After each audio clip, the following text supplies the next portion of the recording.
অবশেষে প্রকাশিত হয়ে গেল 4th সেমিস্টারের রিভিউ রেজাল্ট।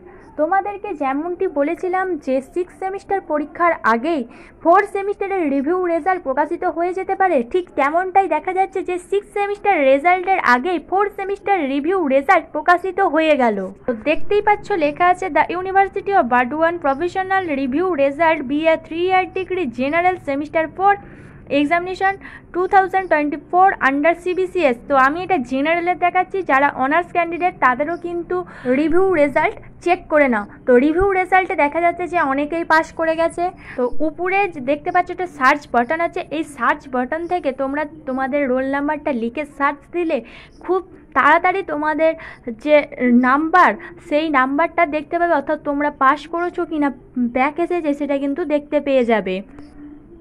এরপরে দেখো তোমাদের প্রথম ঘরে আছে রোল নাম্বার, তারপরে SGPA of the basis of all course এবং পরে রেজাল্ট আছে।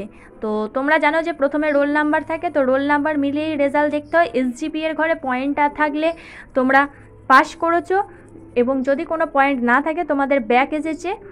এবার রেজাল্টের ঘরে কিউ থাকা এবং SGPA এর ঘরে যে নাম্বার পয়েন্ট আছে তার মানেই তোমরা পাস করে গেছো, কিউ অর্থাৎ কোয়ালিফাইড। আর SGPA এর ঘরে ফাঁকা এবং রেজাল্টের ঘরে যদি পেপার কোড উল্লেখ থাকে, যে পেপার কোডগুলি উল্লেখ আছে সেই পেপার কোডগুলিতে তোমার পাস হয়েছে, এবং যে পেপার কোডগুলি এখানে উল্লেখ নেই সেই পেপার কোডগুলিতে তোমার ব্যাক এসেছে। এটা আশা করি সবাই জেনে গেছো। তো আর একবার তোমাদের কনফিউশন দূর করতে এটা বলা। তো সবাই ঝটপট রেজাল্টটি চেক করে নাও, দেখে নাও কে কে পাস করলে। তো আজকের ভিডিও এখানে শেষ করছি। ধন্যবাদ সবাইকে। Junior education.